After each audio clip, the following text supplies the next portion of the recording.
Salut frères et sœurs, restez bénis, restez fortifiés et surtout euh, que vous puissiez avoir une communion avec le Saint-Esprit aussi profonde que tout le reste sur terre. Parce que tout part de là et notre vie en Christ part de là.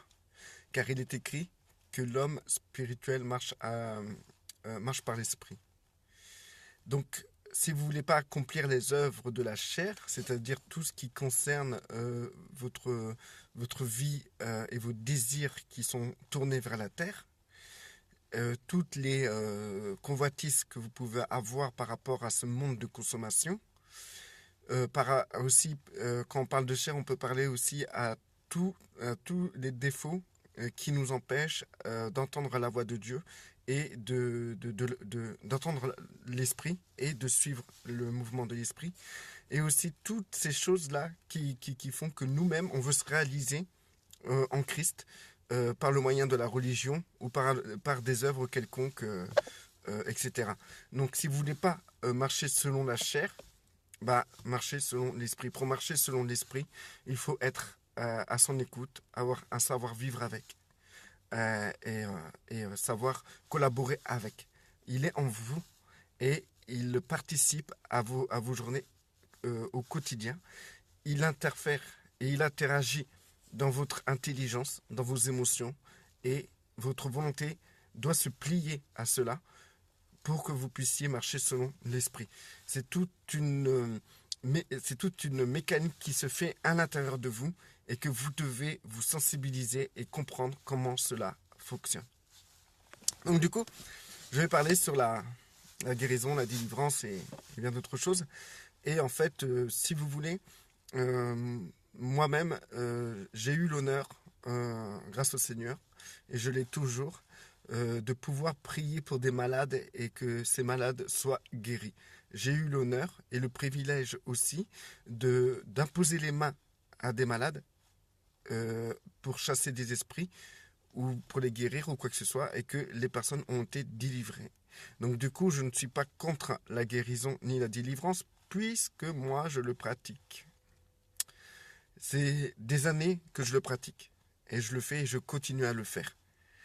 Sauf que j'ai beaucoup eu de moments avec le Seigneur, avec l'Esprit, pour apprendre les choses et le comportement dont nous devons avoir face à cela.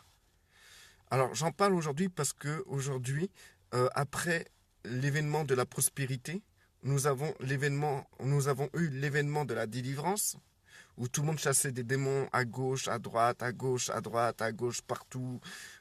Quand quelqu'un avait un problème, on chassait des démons. Quelqu'un avait un mauvais caractère, on chassait des démons. On chassait des démons partout. C'était vraiment du grand n'importe quoi. Même Marie de Magdala, qui était une prostituée, Christ lui a chassé 6 démons. C'est marqué dans la Bible. Que 6 démons. Et dans les séminaires de délivrance, on se retrouve à chasser au moins 300 à 400 ou encore plus que ça de démons dans les gens, quoi, en fait.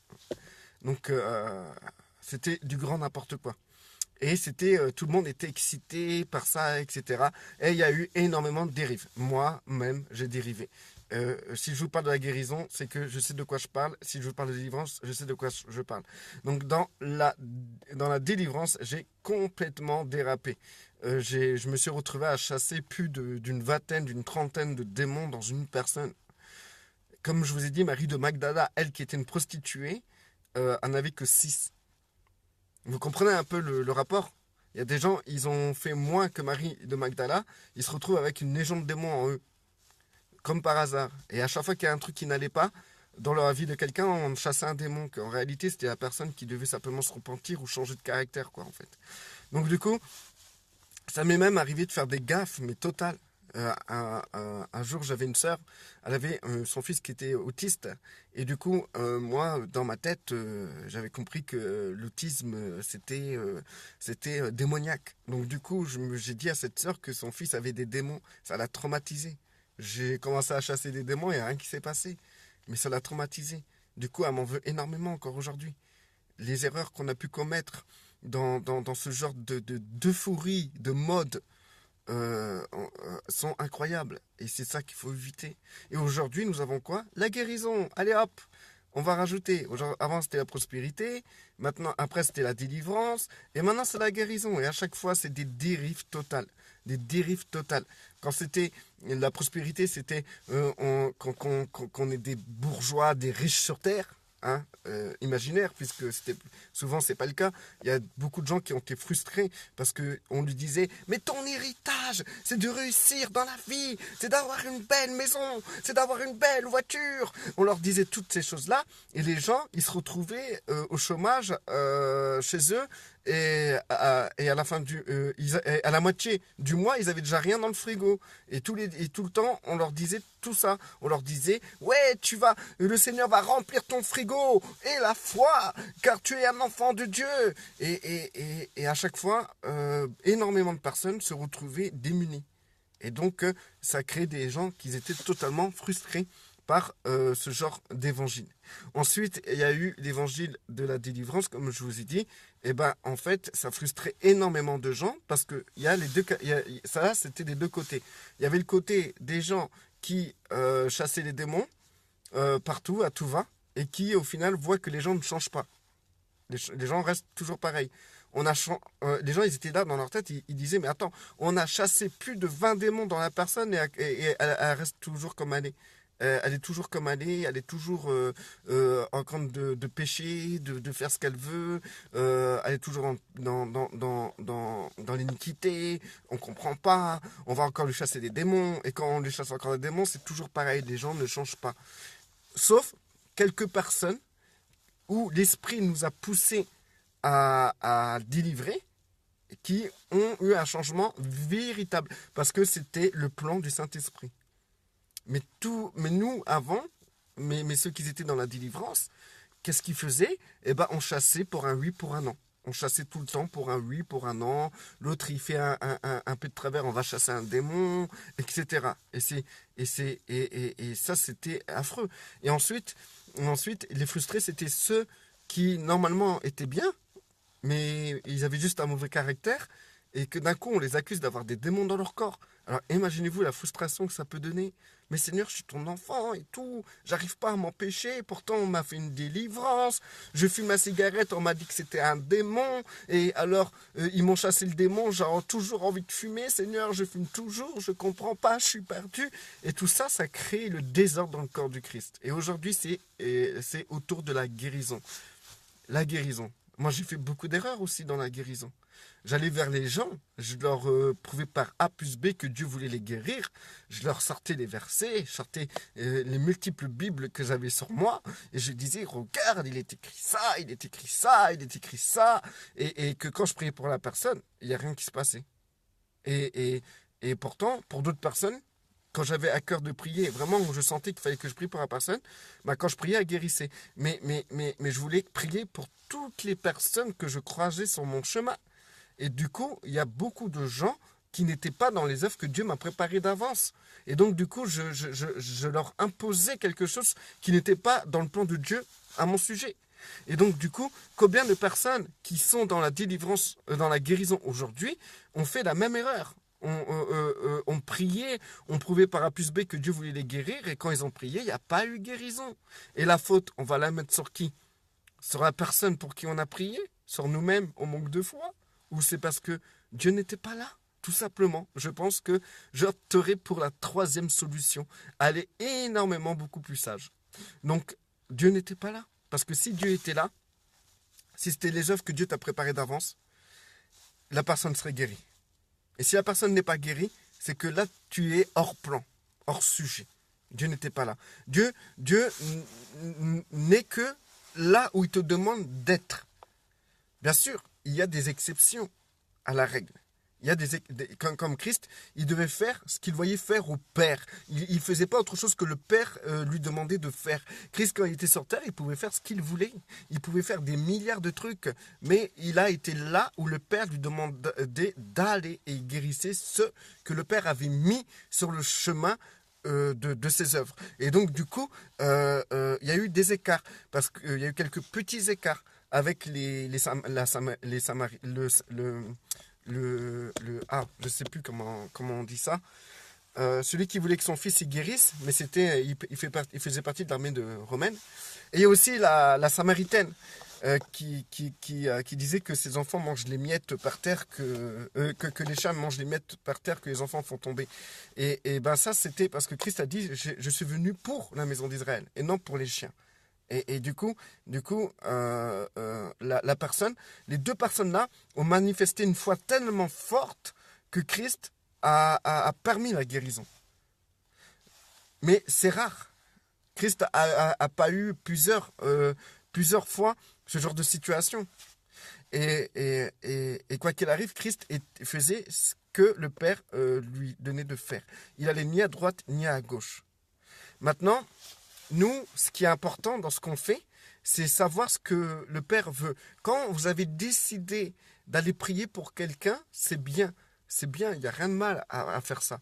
Mais quand vous êtes devant une personne, qu'est-ce que le Père veut vraiment pour cette personne? Est-ce que le Père a décidé, par A plus B, que cette personne doit guérir? Vous allez me sortir toutes ces doctrines. Oui, mais ils sont déjà guéris, Christ a pris leur maladie, nanana, etc. Maintenant, la question que je vous pose, la personne en face de vous est malade. Elle est malade. Vous êtes en face d'elle. La première réaction que vous aurez sera totalement charnelle, l'envie de la guérir. L'envie de prier pour elle, pour la guérir. Or, peut-être le Père vous dira, non, n'imposez pas les mains sur cette personne, mais dites-lui plutôt cela. Et en disant cette chose-là, peut-être des liens dans sa vie vont être brisés. Et grâce à ces liens, il pourra obtenir une guérison. Non pas parce que tu as imposé les mains à cette personne, mais parce que la personne était malade à cause d'un lien, ou à cause d'un comportement qu'il avait, ou à cause d'un truc dans sa vie qu'il devait régler. Mais nous, on arrive, on impose les mains. Allez, toi, sois guéri au nom de Jésus, sois guéri au nom de Jésus, sois guéri au nom de Jésus, sois guéri au nom de Jésus. Et on ne se rend pas compte qu'en fait, les gens ont quelque chose à régler dans leur vie. Ils ne pourront pas obtenir la guérison parce qu'ils ont quelque chose à régler dans leur vie. La maladie n'est pas obligatoirement quelqu'un qui est en mauvaise santé comme nous, on peut le voir d'une manière physique. La maladie peut être spirituelle. Elle peut être beaucoup plus profonde que cela. La guérison, c'est quelque chose que nous devons prendre avec tact. Nous avons fait beaucoup d'erreurs pour la prospérité. Nous avons fait beaucoup d'erreurs pour tout ce qui était délivrance. On a détruit des gens comme ça. On a détruit des personnes, des familles à cause de ça. Et on a rendu des gens illuminés, tarés dans leur tête à travers des doctrines de la prospérité et de la délivrance. Rendez-vous compte, frères et sœurs. La prospérité, on a sorti des versets qui étaient totalement réels. C'était vrai. On s'appuyait dans la Bible pour dire que nous sommes dans la prospérité en Christ, etc. Mais la manière dont nous avons avancé cela était totalement erronée. La manière dont on a parlé de la délivrance, c'était vrai. Il est marqué, voici les miracles qui accompagneront ceux qui auront cru. En mon nom, ils chasseront les démons. Donc, ok, on peut chasser les démons au nom de Yeshua, de Jésus-Christ. C'est vrai. Jésus-Christ l'a fait, c'est vrai. Les disciples l'ont fait, c'est vrai. Mais la question est, aujourd'hui, qu'est-ce qu'on en a fait, nous, de cet héritage? On en a fait excusez-moi l'expression, on en a fait un bordel spirituel. On a chassé des démons à tout va et pour rien du tout. Pour un oui, pour un non. À cause de nous, à cause de la manière dont on s'est comporté, imaginez-vous, il y a des gens, peut-être on a vraiment chassé des démons d'eux, mais comme on n'a fait que chasser des démons, on n'a pas été vraiment dans le sens où l'esprit voulait qu'on aille pour cette personne, mais qu'on a fait qu'à notre tête, on a chassé des démons. Or, le Saint-Esprit peut-être nous a avertis de ne pas le faire, mais plutôt de lui dire certaines choses. Et pour que ainsi lui-même il fracasse les forteresses de pensée qu'il a dans sa tête et ensuite être libéré. En fait, nous, on a chassé et on a conduit peut-être ces personnes-là à avoir 7 fois plus de démons en lui. Parce qu'on ne les a pas préparés à rester droit, à rester juste après qu'ils ont été libérés des démons. J'ai vu des gens, j'ai prié pour des gens totalement libérés, c'est les démons qui me parlaient, j'ai chassé les démons sont partis, et j'ai vu les personnes aller bien pendant un moment, et ensuite retomber dans leur péché, et leur cas est 7 fois pire qu'avant. Je le vois de mes yeux, j'ai vu ça plus d'une fois sur plusieurs personnes. On a fait une sacrée boucherie. Il y a encore des gens qui sont restés dans l'évangile de prospérité. Il y a encore des gens qui sont restés dans l'évangile de délivrance. Et aujourd'hui, il y a des gens qui vont faire une grosse boucherie avec l'évangile de guérison. C'est hallucinant.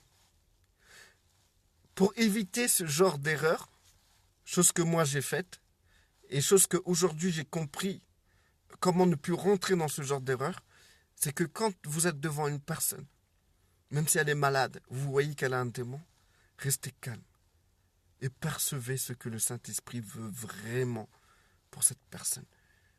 Ce que vous devez vraiment faire pour cette personne.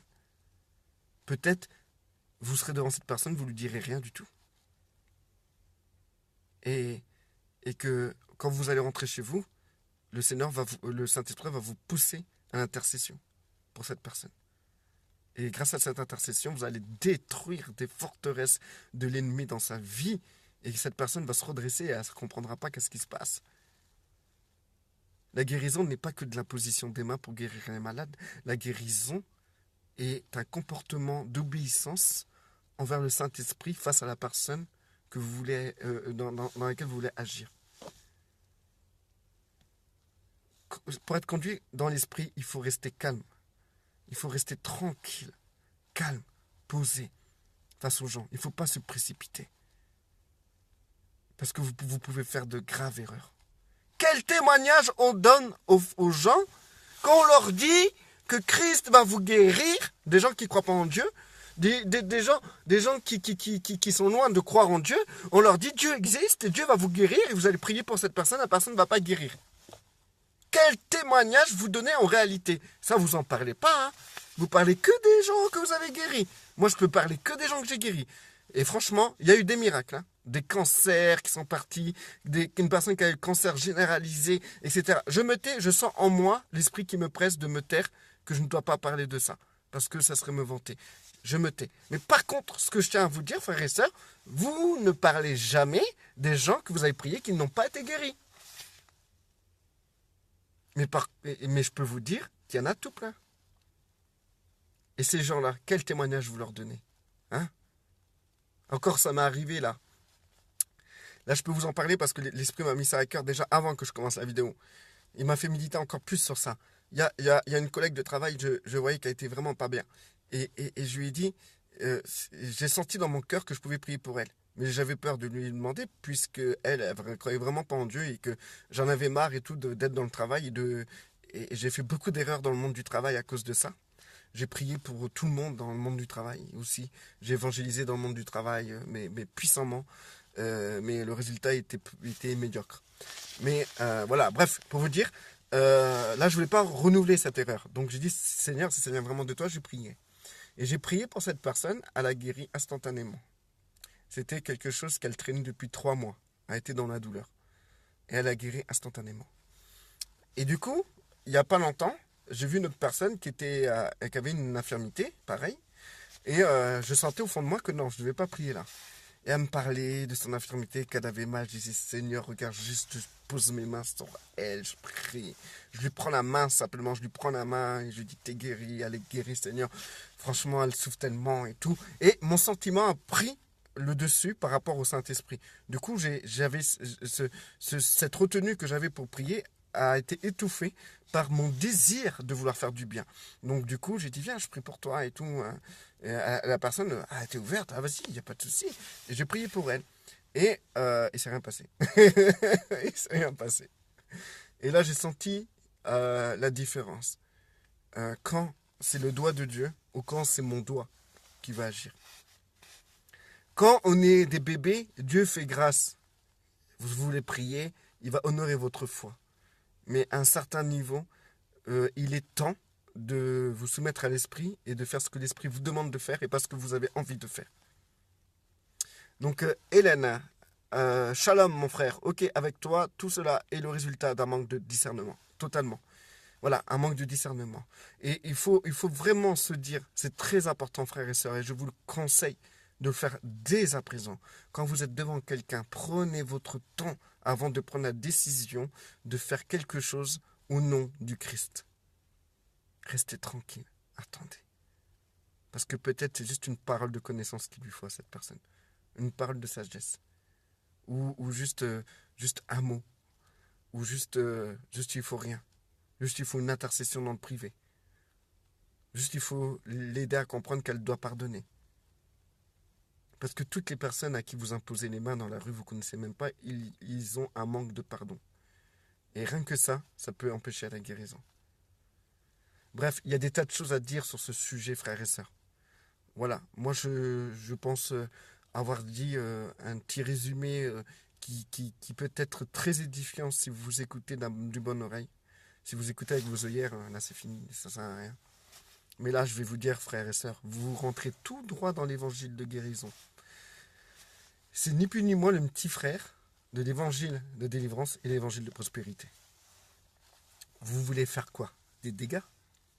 Vous allez dire, mais attends, quand on prie pour les gens pour qu'ils guérissent, c'est pas des dégâts. Quand vous dites aux gens, Dieu il va vous guérir, Dieu vous aime et tout, Dieu va vous guérir et que vous priez pour ces gens et les gens ne guérissent pas, faites-moi confiance, c'est des dégâts. Quel témoignage vous laissez? Parce que si ça viendrait du Saint-Esprit, à chaque fois que vous allez prier, les gens vont guérir. C'est certain. Si le Saint-Esprit a décrété, a décidé par A plus B que cette personne va guérir, elle vous conduira vers cette personne, vous sentirez le mouvement du Saint-Esprit pour lui imposer les mains et la personne instantanément est guérie. Ça se passe comme ça dans le royaume des cieux. Hélène, nous devons rester à l'écoute du Saint-Esprit et non à celui de la chair. C'est ça. Il ne faut pas croire parce que vous avez le sentiment de vouloir faire du bien à une personne que ça vient du Saint-Esprit. Hein. Il faut savoir trancher esprit et âme. Ce qui vient du Saint-Esprit n'est pas obligatoirement ce qui vient de votre sentiment n'est pas obligatoirement venu du Saint-Esprit. C'est pour ça qu'il faut prendre son temps avec les gens. Aujourd'hui, les chrétiens sont pressés. Ah, ils vont partout, ils bougent partout, c'est des gremlins quoi en fait. Bon allez frères et sœurs, restez bénis, restez forts. Je ne vous juge pas, j'ai fait toutes ces erreurs. Et je les ai bien faites. Mais bien comme il faut. Allez, restez bénis, restez forts.